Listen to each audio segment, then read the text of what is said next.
E aí, como é que vão vocês? Pessoal, é o seguinte, eu recebi alguns recados vindo, né, lá no Instagram principalmente, de pessoas mandando comentários a respeito de um podcast que foi postado, né, o depoimento da Natália, lá no canal do Paulinho, o canal No Entanto, e alguns pedindo para nós reagirmos.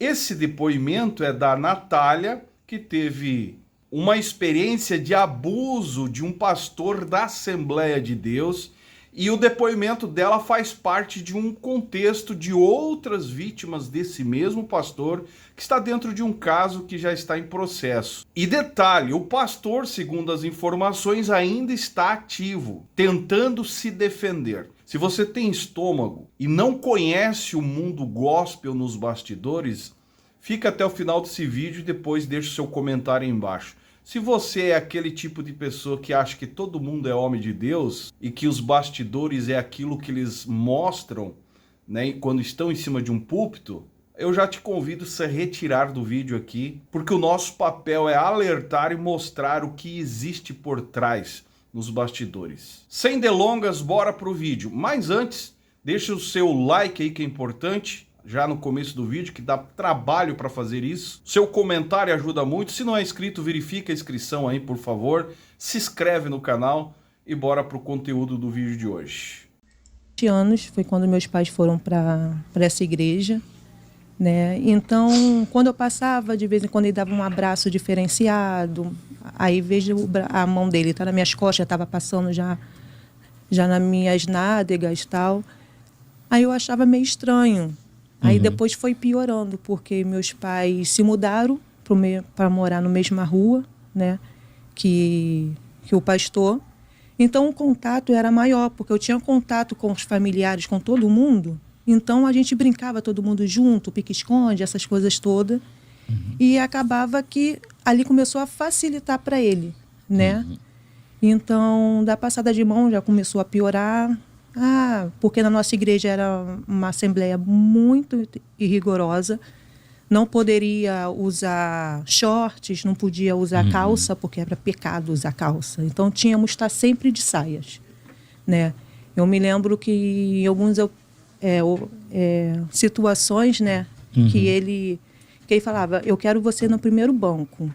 Quando eu colocar a mão no joelho, você já sabe. Então, ele ficava em direção a mim, né? Quando ele batia no joelho, eu sabia que era a hora que eu tinha que abrir a perna, que ele queria assistir o culto vendo a minha calcinha. Meu Deus! Era desse jeito. Então, na igreja... E ela está falando aqui de um pastor que pedia para ela, com 7 anos de idade, abrir as pernas. Cara, isso aqui, sinceramente, cara, eu fico muito revoltado. Eu não sei se eu vou aguentar até o final, porque é forte o que ela fala. Na igreja eu fui por muito tempo, até assim, a menina sem modos, fecha essa perna, fecha essa perna. Então as pessoas não sabiam o porquê, né? Mas eu tinha que fazer, né? Então ali começou, querer ver minha calcinha, querer... Aí depois... Quantos anos você tinha nessa época? Desculpa. Nessa época eu já tinha meus 8, 9 anos. Caramba! Aí depois ele pegava, aí depois ele falou assim, que calcinha bonita, que graças a Deus minhas calcinhas sempre foi muito infantis, por causa dos meus pais. Aí ele elogiava muito minhas calcinhas e tal, aí depois ele começou a querer passar a mão para cheirar. Aí ele passava a mão, cheirava. Então cada vez foi piorando essas situações. E na casa dele tem uma piscina, né, onde os jovens, as crianças participavam, e ele sempre tinha a mania de botar as crianças, né, no pé dele. E toda vez que ele me colocava, né, nos pés dele, ele ficava passando o dedo nas minhas partes íntimas. Sentada, no caso. Isso, eu sentada, ele ficava brincando assim, depois tacava as crianças, sabe? Mas nesse de brincar assim, ele já ficava passando o dedão dele nas minhas partes íntimas. E aí foi piorando, porque eu não podia mais dizer mais nada, que ele falava que ninguém acreditaria em mim, porque quando começou tudo isso, né, eu sempre fui uma criança muito ativa. Eu falo que eu era ativa. Depois eu comecei a ficar muito rebelde, não queria mais obedecer ninguém, fiquei agressiva. Eu peço até desculpa se os meus colegas estiverem me assistindo, Que, por exemplo, teve uma vez na primeira série que minha mãe foi chamada no colégio porque eu bati em todos os meninos da sala. Só tinha minha mãe de menina, da responsável de menino, o restante era só responsável dos homens, dos meninos. Então, qualquer menino que tocava em mim, eu batia no colégio. Então, sabe, tinha muita raiva em mim, né? Então, ele falava, ninguém vai acreditar em você. Em você, entre você e eu, quem é que as pessoas vão acreditar? Aí falava. E depois ele começou a falar, se eu não fizer em você, a tua irmã já está ficando bonitinha, eu vou fazer na tua irmã. Meu Deus. Foi. E eu me lembro até hoje, minha irmã tentando subir na piscina dele para brincar, e ele olhando para minha irmã falando, se você não fizer, eu vou fazer com ela. Porque sua irmã era mais nova que você. Minha irmã é 1 ano mais nova do que eu. Ah, a diferença mínima, né? Muito, Então, ali, eu tinha que optar, ou eu faria o que ele quisesse, ou a minha irmã ia sofrer a mesma coisa. Então, eu comecei a proteger a minha irmã. Eu estava sempre de olho onde ela estava, por exemplo, no esconde-esconde, onde ela estaria brincando, onde, sabe, estava sempre de olho nela. E ali foi piorando cada vez mais. O que eu posso dizer é que comigo não houve penetração, não por falta que ele não tentou, porque ele tentou. Ah, ele tentou. Tentou, ele tentou. Caramba. Mas por Deus ele não... Ele desistiu, na verdade. Ele me perguntou se eu era mocinha. Aí eu falei assim, o que é isso? Aí ele perguntou, sangra? Aí eu, sim. Aí ele falou assim, então não posso não, senão tu vai ficar com o nenenzinho bem aqui, ó. E passou a mão na minha barriga. Isso eu estava despida, eu estava nua. Porque ele já tinha feito tudo que numa relação sexual faria. Tu entendeu isso aqui, cara? Se no caso ela não tivesse, né, virado mocinha no caso, ele iria tentar. Pelo fato de que, aparentemente aqui, a preocupação dele era não engravidar. Depois que vira mocinha, corre o risco de engravidar. Antes, isso quer dizer o quê, meus amigos? Que esse cara deve ter abusado, porque só nesse podcast aqui teve mais 3, eu acho, vítimas do mesmo. Agora você imagine quantas outras crianças que não viraram mocinha que esse cara deve ter feito. Cara, e o pior de tudo é que é um homem de Deus e está ativo ainda. Cara, você não tem noção tanto de pessoas que não falam justamente pelo que ela falou ali. É mais fácil acreditar no pastor do que numa criança. E a culpa sempre vai ser da vítima. Dentro do contexto igreja, meus amigos, esse negócio é terrível. Vocês não têm noção. O medo que essas vítimas carregam. Porque é um presbítero, é um pastor, é um homem de Deus. E você quem é? Aí depois de grande que passou tudo, aí é exposto porque a vítima acaba tendo uma maturidade, entendendo e expõe. Aí já prescreveu, o cara já deve estar em outra. E assim segue a Igreja de Cristo, que tanto falam triunfante, né? Verdadeiros covis, cara, de canalhas, para não dizer outra coisa. Só sem a penetração. Então, e se eu não fizesse, ele batia na minha cara, me deixava sem tomar banho. Ele agredia fisicamente? Ele sim, ele me agredia. Caramba. Aí ele me agredia, aí me deixava sem tomar banho de piscina, dava alguma coisa, falava alguma coisa na igreja, que, por exemplo, que eu não podia cantar, que eu não podia participar de alguma coisa da igreja e tal. Mas a piscina, pra gente que é criança, era algo tipo, pô, vai tirar isso de mim? E ele tirava, né? Ainda falava, por exemplo, quando ele fazia algumas determinadas coisas, por exemplo, não sei nem se pode falar essas palavras. Não, assim, a gente entende que você está num momento de difícil, assim, né? De emoção, e dependendo do que você for falar, se não te comprometer, né, o processo aí. Não. O caso dela prescreve, não, Jânio? O caso dela está prescrito, só que o caso dela tem uma peculiaridade. Sabe por que essa menina, essa mulher, ela denunciou? Sabe por que ela... Não chegamos nessa parte, não. Não chegou, não? Ainda não. Ela estava só aconteceu. abrindo o coração dela, por enquanto. Vai deixar ela. Só que se ela quer falar alguma coisa ali, que ela quer contar. Não, mas pode ficar à vontade. Isso não compromete, né? Não. Aí você vai entender o porquê. Tá. Por Deixa ela exemplo, abrir o coração dela ali. Por exemplo, eu era obrigada, por exemplo, ele tinha que ejacular na minha boca, fazer sexo oral entendi. nele. E ai de mim se eu engolir, se eu cuspisse. Ele me dava tapa na cara. E aí falava, Perceberam? Ah, mas ele não introduzia, Zay. Mas na boca era normal. É igual o caso lá, né, do Marcos Grubert. Ah, não configura, não houve penetração. Mas na boca pode. E se não engolir, apanha na cara. Velho, eu não sei você, mas eu fico aqui, cara, revoltado. Eu fico doido com isso. não pode, isso aqui é o leite. Eu era obrigada, por exemplo, ele tinha que ejacular na minha boca, fazer sexo oral nele. E ai de mim se eu engolir, se eu cuspisse. Ele me dava tapa na cara. E aí falava, não pode, isso aqui é o leite que as atrizes e as modelos tomam para ficar com um corpo bonito. Você vai ser a menina mais bonita da igreja se você ficar tomando. Gente, que doideira, mano. Era Meu muito Deus. nojento. Era Isso você ali com 8 anos, 9 anos? isso, já com 8, 9 anos. Não, eu já estava com meus 9 para 10 anos, isso.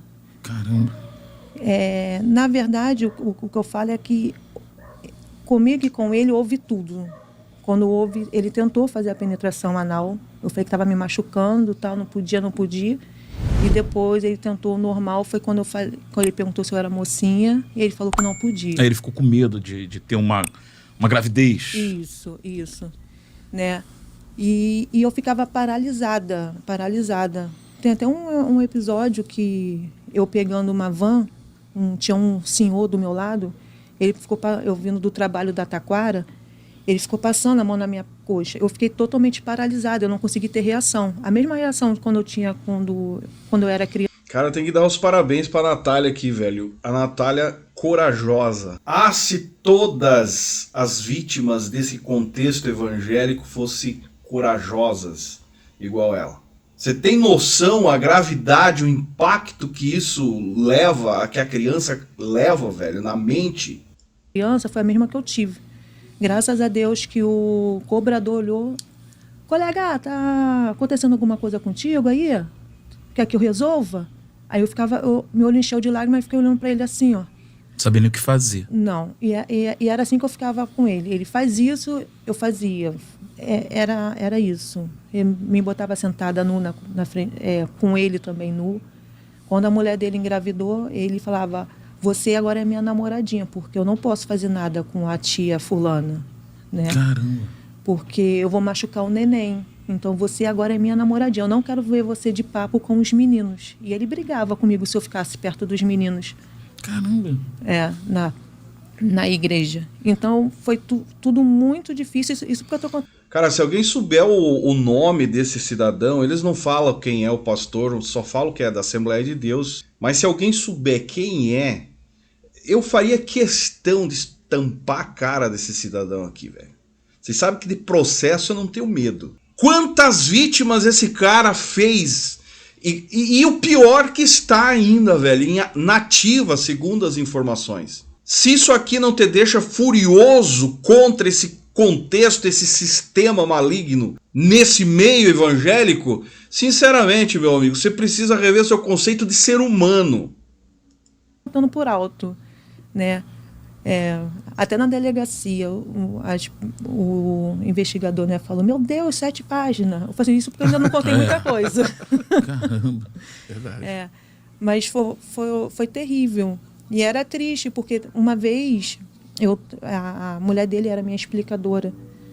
Aí estávamos eu, minha irmã e uma familiar dele sentados, e a mulher dele começou a implicar comigo, me beliscar muito. Aí eu estava bastante triste, né? Eu estava desenhando, não queria fazer lição. Ela começou a me beliscar. Essas meninas safadinhas que já tem fogo para ficar dando em cima de um homem casado. E eu bem quietinha. E ele estava no quarto. Ele levantou e ficou na porta do quarto olhando. Aí ela me beliscando, que já tem cabelo. Aí eu, aonde? Na cabeça? Ela, não. Aí eu falava sovaco, né? Eu, no sovaco? Aí ela falava, não. Aí eu fiquei quieta. Aí depois ela começou a me maltratar, né? Lá tinha coreografia. A maioria das vezes eu sempre era, tipo, a principal, ela ficava no meio, né? Comecei a não ser. Ela começou a me botar mais para trás, sabe? Para eu não ser mais vista, né? Aí, infelizmente, ela falava. Então, eu sabia que ela sabia o que acontecia comigo e nesse instante que eu achei que alguém ia me socorrer, não tive ajuda. Ao contrário, ela falava que a culpa era minha, que eu que estava seduzindo um homem casado. Meu Deus do céu. Foi... Isso é uma criança de 10 anos, né? 8 anos, 9 anos. Foi até os meus 12. Foi dos meus 7 aos 12 anos. Então você foi abusado até os 12 anos. Até os 12 anos. Caramba. E assim, pelo que eu tô entendendo, né, o perfil era sempre bem nova, né? Sempre Meio bem que nova. quando ficava velho, assim, tipo, passou ficou maioridade, para ele já não interessava Não, mais. maioridade não é maioridade. Chegou depois dos 15 anos. A grande verdade, após os 15 anos, a penetração ele poderia ter. No contexto, esse era o pensamento dele. Mas não interessava mais para ele pelo que as meninas estão depondo. Só que já sairia do contexto daquilo que ele queria. Só que ele colocava todas elas como namoradinha, você vai ser minha mulher, sempre dessa forma. E ele, por exemplo, Estranho, né? O cara ele tinha apelido. Esse cara aqui, se eu não me engano, é o Dr. Janderson, que está envolvido nos casos, né? Ele botava, no caso, no contexto, existiam uns apelidos, né? Pode falar dos apelidos? Pode. Vulgo, né? Não tem... Não, o apelido no caso dela. Ela, ele dava apelido pra elas. No caso, Sim, eu digo, no caso, se ela falar, não tem problema, porque é vulgo, né? Não, porque no caso, a minha irmã era cabritinha, né? Ah, entendi. E eu... Aí teve uma vez que perguntou, e eu? Aí ele falou assim, você é minha cabritona. Caramba.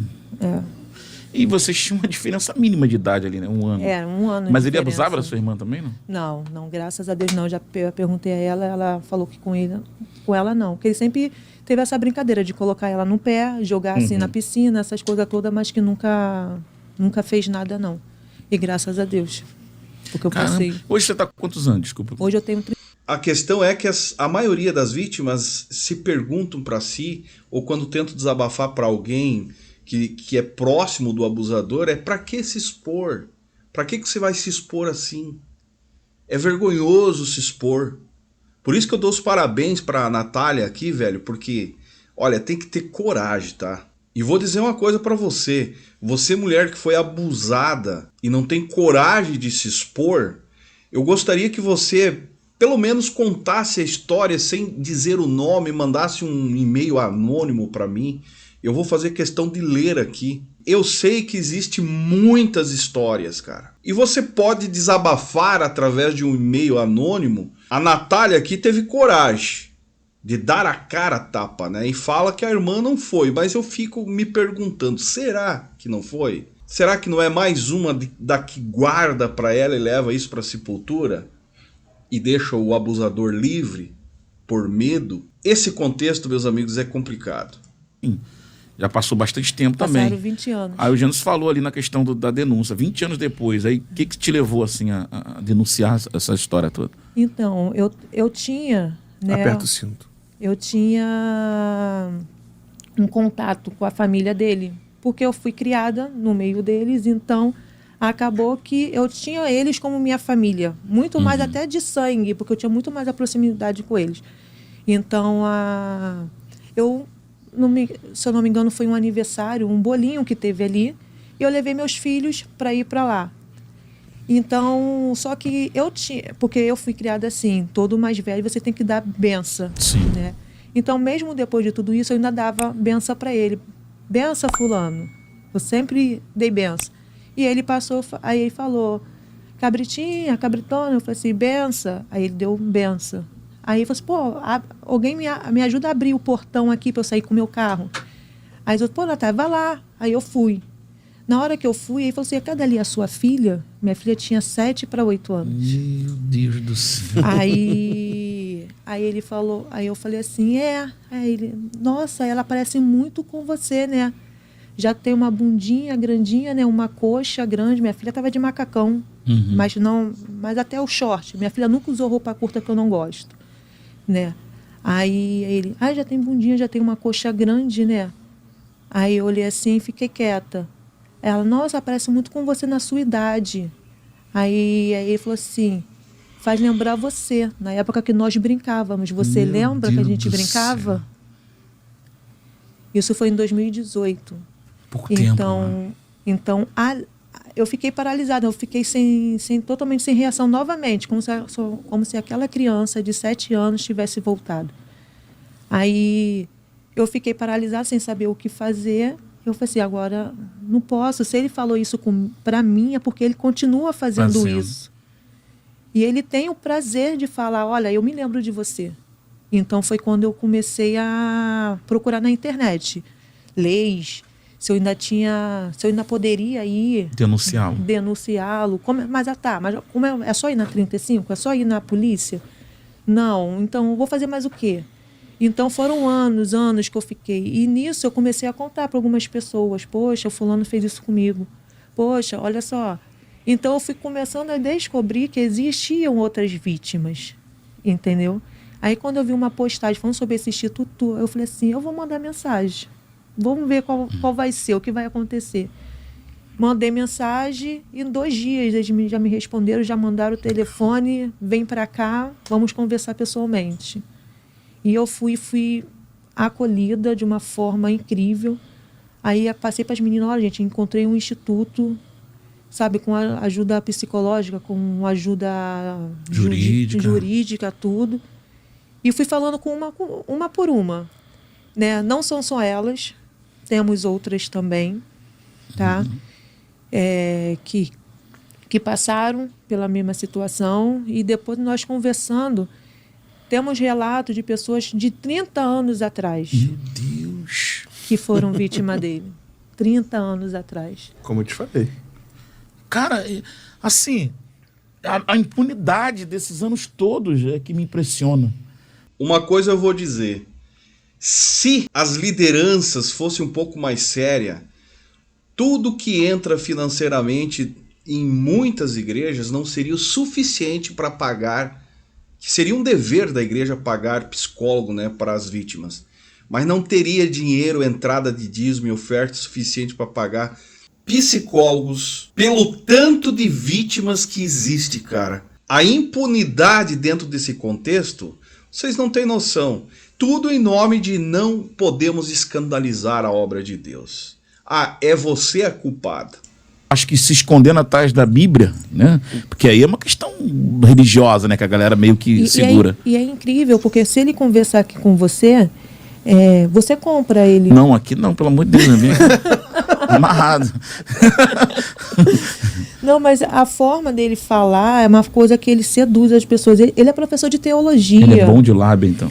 Não, e conhece a Bíblia, né? Conhece a palavra. Teólogo. Ele foi professor da minha mãe, entendeu? Ele foi professor da minha mãe. Jesus. Então, e pelo perfil dele, ele foi aquele tipo de pessoa que todos admiravam, sabe? Ele não vai fazer isso. Sabe, sempre foi de ajudar todas as famílias. Ele ajudou a minha família, ele ajudou a família da maioria das meninas. Então, ele era muito próximo dos pais, ao ponto dos pais falarem assim, não, jamais esse cara vai fazer alguma coisa com meus filhos. Ele ajudou tua família, tua mãe? Ele ajudou. Meus pais saíram de um apartamento, que aí foram morar de aluguel conseguiram um terreno. Ele ajudou a construir a nossa casa. Entendi. Ajudou a construir a casa, mas teve um preço, né? E preço caro aqui, cara. Mas ele ajudava no argumento de que estava abençoando e tal. Isso, sempre. Vamos embora fazer mutirão, sabe? E levava os homens para lá fazer a construção da minha casa, que graças a Deus a igreja ajudou muito. Não foi só ele, a igreja ajudou muito no mutirão. O povo não tem culpa de nada, o povo não sabe o que está rolando, né? Então, na igreja sempre houve... Era o que falávamos... Foi um pouco um delay, porque eu estou bebendo água. É aquilo que nós falávamos no início. Existem pessoas da família dele que não têm culpa do crápula que ele é. Assim também as ovelhas que tem na igreja. Não, as ovelhas é o menos culpado nesse caso, né? A galera fez um mutirão, ajudou e tal. Pô, tudo pelo apelo dele, né? Claro. Mas aí, desculpa, pode seguir. Né? Então, aí a gente vê que ele faz isso com todos, sabe? Eu tenho um relato de uma vítima, que ela também foi vítima, sabe? De falar assim, poxa, Natália, eu sempre vi a maldade no olhar dele. E sempre quando ele queria brincar comigo, ele me levava por algum lugar bem escondido. Eu só tenho a lembrança de eu sentada no colo dele. Então são pessoas da igreja. A igreja tinha mais de 50 crianças. Era aquela coisa dele ir buscar de carro, Prato ele, a cheio pra esposa dele, sabe? A igreja sempre teve muito jovem também. Juntou a fome com a... Como é que é aquela ditado? Fome com a vontade de comer. Sim. E todo mundo vítima em potencial, que é o que mais me revolta. E nenhuma sabia da outra, sabe? Nenhuma. Em relação até a Luana, eu até pedi desculpa para ela quando eu encontrei ela, depois de anos, quando a gente foi falar com ela, né? Eu falei assim, nega, desculpa, tá? Porque quando eu vi a mulher dele chegando, segurando a sua mão na casa dele, e a forma que ele foi para você e te olhou, eu falei, agora é ela, ele não vai mais me querer. E foi exatamente isso. Depois disso, ele não me quis mais. Aí foi para ela. Então, tipo ele pulava, que a menina tava contando aqui pra gente também isso, né? Que ele pulava de uma pra outra, tipo, o critério dele, ele não tá mais afim, cara. Não sei qual era o critério, mas era assim mesmo que ele fazia. Aí depois a gente tem outros relatos, que ele às vezes estava mexendo num carro e ele abria a perna assim, pega aqui uma ferramenta pro tio. A criança ia pegar a ferramenta e ele abria a perna da menina só para poder ver a calcinha. Meu Deus. Sabe, são coisas, aí as pessoas falam assim, não, essa pessoa, ele jamais faria isso. Eu sou prova disso que ele fazia, né? E nós temos, né, até o início desse ano, no caso, ele dava aula de bateria ainda para as crianças. Meu Deus. Entendeu? Temos relatos de pessoas que é da igreja dele que deixava o neto na casa dele por não saber. Eu falei assim, mas a partir de... Aquela ideia, né, cara? O pai e a mãe, às vezes, né, na boas intenções de ver o filho ser motivado a aprender algo, não, vai lá na igreja, né? O pastor vai te ensinar, o líder tal vai te ensinar. Cara, ninguém cuida melhor de nossos filhos além de um pai e uma mãe. E olha lá ainda, que tem pai e mãe que, pelo amor de Deus. Cara, mas tem pessoas de bom coração, Zé, não dá pra misturar todo mundo no mesmo balaio. Mas toda a atenção e discernimento é pouco, principalmente quando se trata de filhos. Que Deus tenha misericórdia, cara, das nossas famílias, nossos filhos, nossos netos, enfim. De hoje, se você deixar, você vai estar sendo conivente de qualquer coisa que aconteça com o seu neto. Sim. Entendeu? E isso tem que deixar bem claro. Hoje em dia, se você que estiver nos ouvindo, que é da igreja dele, permitir que ele faça alguma coisa com seu filho, por você deixar ele, seus filhos, seus netos na igreja dele, junto com ele, você está sendo conivente. Isso também é crime. Verdade. Entendeu? Como é que é o nome disso aí?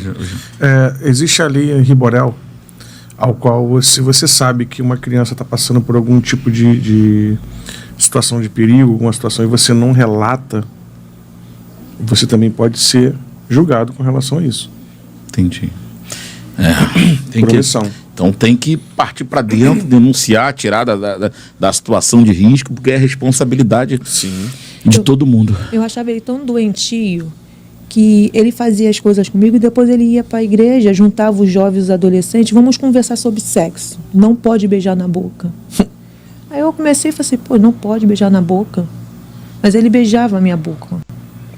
E não podia ser um beijo infantil, tinha que ser um beijo de língua. Então eu aprendi com ele, entendeu? Não pode deixar ninguém tocar aqui e ali. Eu falei assim, o que ele fala não condiz com o que ele faz comigo. Foi quando eu comecei a rejeitar, que ele falou da minha irmã, que faria com minha irmã, então eu deixei, né, ele fazer. E toda vez que ele fazia comigo, depois, ele como se ele estivesse me tacando fora, sabe, igual bicho. Ele dobrava o joelho dele, botava a cabeça dele na terra e fazia assim, e orava. Toda vez. Tipo, pedindo perdão? Se é perdão, eu não sei. Ou era um ritual? Mas toda vez que ele fazia comigo, fazia isso, ele vai embora, sai. E depois joelhava, botava a cabeça na terra, como ele faz até hoje, e botava a mão para cima assim e orava. Você tem contato com ele até hoje, não? Ele mora praticamente na mesma rua do que eu. Mora e ele sabe que você está com essa galera fazendo... Sabe. Tem medida protetiva contra ele. Mas ele passa me olhando, me encarando. Ele não pode estar perto dele e continua perto delas. E tem uma outra coisa. Mas não dá pra prender ele por isso, não? A quebra de medida protetiva. Já foi falado isso já, mas só que a delegacia... Não posso falar que... Não, a delegacia. Não, né? É sobre uma outra situação. Não pode... Se não passar a estratégia... tá dentro do processo, né, no caso. Não, beleza. Então vamos seguir, porque para não atrapalhar o processo. É isso aí. Deixa rolar. Mas, enfim, eu acho que, poxa, já temos depoimento suficiente, assim. De situações, cara, que eu tô aqui abismado com essa situação. Tem nós 5 que participou aqui do podcast, ainda tem mais um lá. Né? Menino? Tem um menino, tem um rapaz. Pô, era legal, né? Eu vi ele aqui no... Cara... Não deu pra ele vir, né? É difícil. Porque hoje as meninas estão... Infelizmente, hoje na sociedade, em relação aos homens, quando o homem diz que foi abusado, eu acho que vira mais chacota. As pessoas falam assim, pô, aí quando é com mulher também, aí fala assim, pô, mas aí tu tem que aceitar, pô, foi com mulher. Infelizmente tem isso, mas eu gostaria de falar para todos que homens também são abusados. Sim. E homens também têm os mesmos traumas que nós temos. Sim. Entendeu?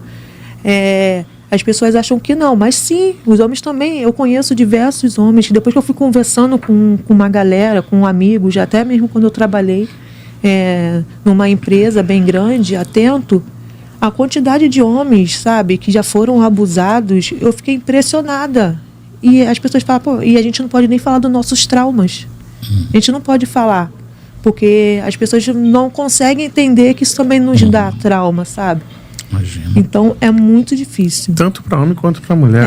Pra mulher, pra quem não então sabe, é tanto para homem quanto para mulher. Porque rola, né, na nossa visão que uma mulher ter, sei lá, maior de idade, ter uma relação com um menino de 10 anos, 12 anos, é educativo, não tem nada a ver, tá ensinando, não sei o quê. Enfim, juridicamente, assim, vocês que são...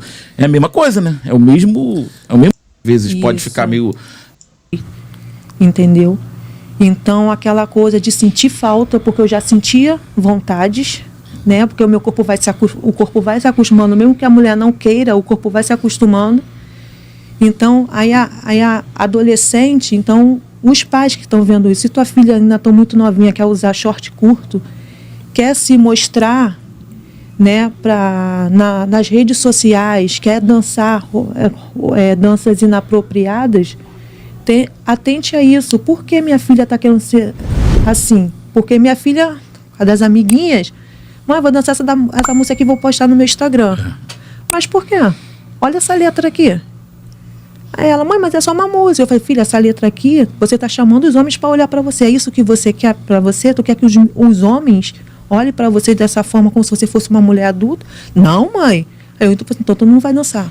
E as amiguinhas dela ficam doidas lá em casa, que eu não deixo ninguém. Meus pais ficaram sabendo há pouco tempo, que eu não tive coragem de contar. Imagino. Né, eu não tive. É a primeira vez que eles ouvem o que aconteceu comigo, porque eu falei assim, pai, mãe, eu fui abusado pelo fulano. Minha mãe estava em pé, sentou, ela tentou se levantar de novo, não conseguiu mais. Meu pai ficou desesperado, andando de um lado para o outro, né? E eu tive o falei, prazer de conhecê-lo naquele dia. Aí eu fui e falei com ele que... Falei assim, mas já denunciei. Só estou contando para vocês porque isso vai vir à tona.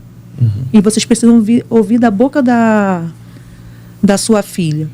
Então, eles nunca souberam. Se eles estiverem assistindo, né, que eu não sei, que eu não aconselhei eles fazerem isso.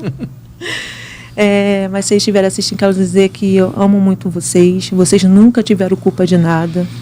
Era um lobo vestido de ovelha. Enganou a todos. Então, muito obrigada pela criação, pelo amor que vocês me deram. E vocês não têm culpa de nada, não. Não tem mesmo, com certeza. E nem você tem culpa. A partir daqui já começam, né, só detalhar e comentar o que já foi falado. Eu confesso que eu fico sem palavras nessas alturas aí, cara. Uma indignação, uma sede por justiça para cima desse tipo de homens que se passam como homens de Deus, que na verdade são verdadeiros lobos. E quando chamam de lobo, ofende até o lobo, cara. Isso aí é a escória da sociedade. São indivíduos que não mereciam estar perneando a face da terra, mas infelizmente estão. Deixa o seu comentário embaixo, seu depoimento, envie para mim se você é uma vítima e não quer se aparecer, manda um depoimento anônimo e nós vamos estar aqui divulgando e motivando que pessoas que viveram essa realidade dentro do contexto evangélico venham sentir-se fortalecidas também para pôr para fora, para que haja uma cura, uma esperança de uma restauração, porque, cara, uma vítima dessa carrega sequelas, traumas, consequências que atrapalham no relacionamento entre amigos, relacionamento familiar e principalmente dentro de um contexto matrimonial. É terrível, vocês não têm noção o quanto isso é terrível. E as igrejas, infelizmente, seguem em nenhum momento preocupadas em cumprir o seu papel de estar ao lado das vítimas. Vítimas dentro do contexto evangélico é vista como perseguidoras da obra de Deus, ou, na maioria das vezes, pessoas rebeldes. Em nenhum momento eles se preocupam em curar, restaurar essas vítimas, porque o foco é outro. É aquilo que a gente está cansado de falar aqui.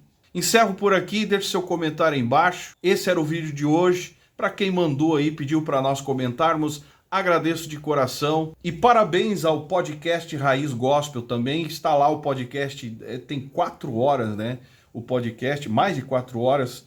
Se você quer assistir todos os demais depoimentos, está lá também. E eu agradeço a cada um de vocês. Me segue nas demais redes sociais, não esquece de deixar o seu like, seu comentário. E esse é o canal Falazar, estamos juntos por um Brasil e um mundo melhor, se é que é possível.